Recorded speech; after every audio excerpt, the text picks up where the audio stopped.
So this video is an unboxing of two Our Forest embroidery kits that I got in the mail, and I'll also review the first kit which I've started working on. I ordered these from the Etsy store Jubilance Lane, which is a store based in the US that resells Our Forest kits, which have been quite difficult to find lately. So I chose this kit called Honey, and it's from a particular series of kits that there's also a jam kit which has strawberry motifs, but this one's got bees, honey, hives, and I really like bee themed cross stitch. So I will open the kit, which is closed with this really cute owl sticker. The kits are packaged really nicely, and they come with just everything you need. So Our Forest kits are made with variegated yarns, and they make their own yarns. And I really like the way they've packaged this. So the floss comes with a bobbin attached, and the bobbin is already labelled with the picture designating the colour of the yarn. So you literally don't need anything but the kit to do the design, except maybe scissors and a frame. And the threads are high quality. They're the same quality as DMC. I'll show you what else is in here. So all the kits come with needle minders, matching needle minders. This one's got honey and beehive. It's really cute. This is, I'm guessing, the designer of this kit. The writing, I can't read, it's in Russian. This is the brochure from the company, and it's actually quite useful. It explains how to use variegated yarn and how you can get different colour effects depending on if you hold the two strands the same way or if you get them in different places in the bobbin, which I didn't actually know before reading this. The linen that they give you looks like good quality linen, 32 count, and they've already overlocked the edges, which is super useful, so it's not going to fray when you start working on it. I've just been sealing my edges with masking tape usually, which doesn't look great, and then when you rip off the masking tape it just rips off some threads with it, so it's very handy that they've overlocked it for you. So another really useful thing about these kits is that they give you a really large printout of the pattern, and it's printed in colour on thick paper. So that's really important because you're going to be holding that paper a lot, and I've had kits before where the paper just disintegrates. And it's good that it's a good size, because I've also had patterns before that are so tiny you need a microscope to read them. I'm looking at you, Chatelaine. Why are your patterns so small? So it's super user friendly, which is probably the best thing about these kits. Now this is the second kit that I've ordered, and this one's called Fish Stew. This one is my favorite one, so I'm really excited to start this. It's by a designer called Svetlana, and she's got a few similar kits in this series, and they're all food themed. So this one's a fish stew, and it has a lot of motifs that include the ingredients to make this stew. And the other designs in this series are Borshch and also some sort of sausage soup. Sorry, I don't know the names of these designs in Russian, so I'm just describing them in a very odd way.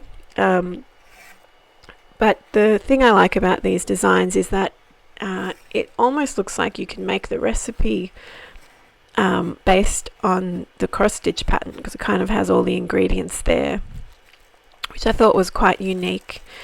So this is the linen that it comes with. It's a 32 count linen, and it's also overlocked. And you can see this design is quite a bit larger than the honey design.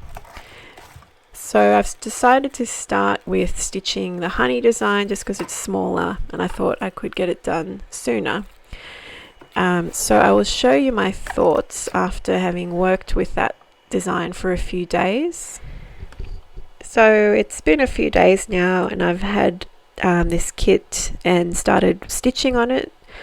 So I'm really happy with this kit. It's just so user friendly. It's obviously made by someone who cross stitches.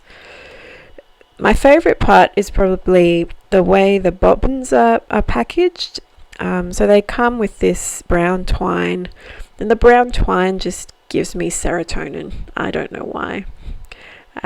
So you unwrap the twine, and you unwrap the floss obviously and wind it on the bobbins, and the bobbins are already labelled with the colours, which is so useful. So you kind of don't have to do anything. You just have the kit, have your scissors, and you stitch. So I'm going to unravel this.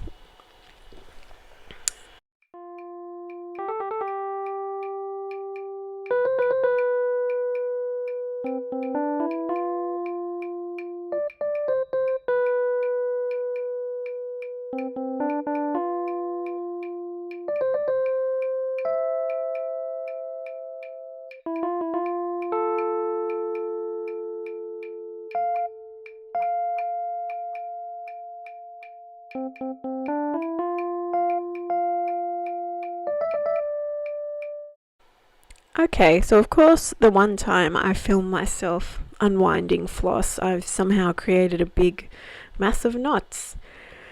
Anyway, the only downside to these kits is that they're so hard to find, especially in Australia. I paid a crazy amount for shipping, and that was shipping from the US. Owl Forest have made PDFs of their kits available, but it's hard to get the yarn that you need because they make their own variegated yarn, so there's no way you can get the same color if you're just using the PDF. They do provide DMC conversions, but again, it's not going to look the same. So I'm just showing you what I've stitched so far.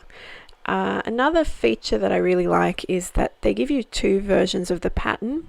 So one version is printed on the A2 or A3 paper, and then you get another version of the pattern where you can cut out little motifs. So I've got one here for the hive, and it just lets you hold it sort of handy on your lap while you're stitching, so you don't have to hold that huge A2 piece of paper. So that I thought was a really clever idea. Yeah, so as I was saying, the downside is, they're hard to find. And if you do use the PDFs, you've got to find the yarn yourself. I found this company that makes variegated floss in Australia called Cottage Garden Threads, and their variegated yarns look quite similar to the Owl Forest yarns. So I might try and kit up a PDF pattern using their yarns. I'm just waiting for more of the Soup series to be available in PDF, because none of their PDF patterns really jump out at me. But once I do kit that up with Cottage Garden Threads, I'll make a video and let you know how the conversion goes. So I'm stitching this on Q snaps. I find them easier to use than a hoop because you can get more tension in the linen. And I've got this grime guard, which I've got from JK Cross Stitch Supplies.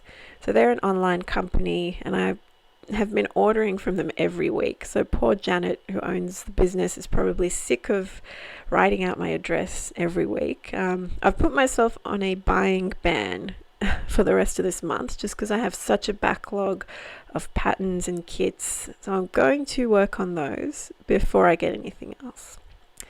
So thanks for watching. Hope you're having a good start to May, and I'll post some more updates soon.